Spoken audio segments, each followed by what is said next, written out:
شیطان بھی آواز دے رہا ہے اور وقت کا امام بھی آواز دے رہا ہے، آوازیں دونوں آ رہی ہیں۔ آپ کے پاس ایک ڈیوائس ہے اور آپ اس ڈیوائس میں وہ آوازیں جو اس ہوا میں ہیں وہ سننا چاہتے ہیں۔ اس ڈیوائس کے اندر ایک ایسا ٹرانسمیٹر ہے کہ جو ان آوازوں کو کیچ کر کے آپ کو سنا سکتا ہے، لیکن اس ڈیوائس کو آپ ہاتھ میں پکڑیں گے تو وہ کیچ نہیں کرے گا۔ آپ نے اس کی فریکوینسی کو سیٹ کرنا ہے۔ جیسے جیسے آپ سیٹ کریں گے تو جیسے ہی اس کی فریکوینسی اس کے ساتھ ملے گی، آواز آپ کو کلیئر سنائی دینی شروع ہوگی۔ صحیح بات ہے، کیا امام کی آواز آ رہی ہے، ہماری فریکوینسی سیٹ نہیں ہے۔ خدا علی کل شیء قدیر ہے، لیکن اختیار اس نے امام کے ہاتھ میں دیا ہوا ہے۔ نظام کائنات کو امام چلا رہا ہے۔ جس بندے کو آل محمد کے اختیارات تسلیم نہیں ہوتے، وہ بندہ اس بات کو مانتا ہے کہ سورج کی زنجیریں فرشتے کے ہاتھ میں۔ اگر اللہ نے فرشتے کو سورج ابھارنے کا اختیار دیا ہوا ہے تو جن کے دروازے پہ فرشتہ آتا ہو، اختیار وقت کے امام کے پاس موجود ہے۔ زمین پر اللہ کا نمائندہ ہے کہ میں پاکستان سے برطانیہ پہنچوں تو میں ایئرپورٹ پہ گیا اور ایئرپورٹ پہ جا کے میں نے کہا جی کہ میں برطانیہ جانا چاہتا ہوں۔ ان کا پاسپورٹ میں نے دیا، ان کا ویزا میں نے کہا وہاں جاؤں گا تو لگوا لوں گا۔ انہوں نے کہا نہیں۔ تو میں نے کہا بھائی کون لگائے گا، ابھی تو میں وہاں پہنچا ہی نہیں۔ انہوں نے کہا تمہارے ملک میں ان کا ایک نمائندہ ہے۔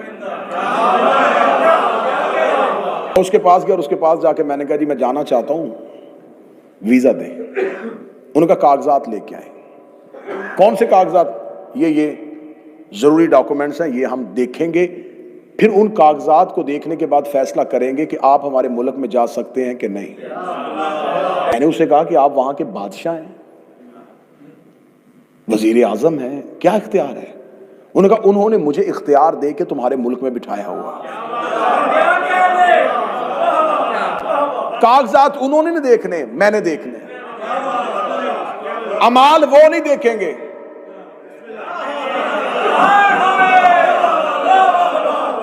اعمال میں دیکھیں۔ اس لیے خدا نے زمین پہ اولے الامر کو بٹھایا، جس نے اس جگہ پہ پہنچنا ہو۔ اعمال وہ نہیں دیکھے گا، اعمال امام دیکھے۔ اس لیے خدا نے کہا میں قیامت والے دن بلاؤں گا امام کے نام پہ، صدا دوں گا امام کے نام پہ۔ اب جو امام وقت ہے، امام وقت کے لیے اپنے نفس کو مار دینا، اپنی خواہشات کو ختم کر دینا۔ کربلا کے اصحاب حسین کی سب سے بڑی انفرادیت یہ تھی، ان میں خواہش ہی نہیں تھی۔ یہ روئے زمین پر یہ پہلی فوج تھی جو اپنے آقا و مولا کے ساتھ بغیر خواہش کے کھڑی تھی۔ کیا بات۔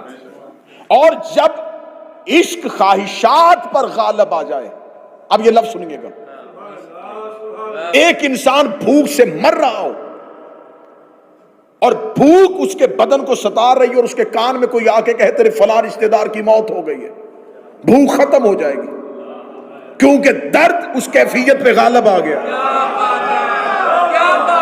کربلا کے حسین کے اصحاب میں کسی چیز کی خواہش نہیں تھی، عشق حسین ان پہ غالب آیا ہوا۔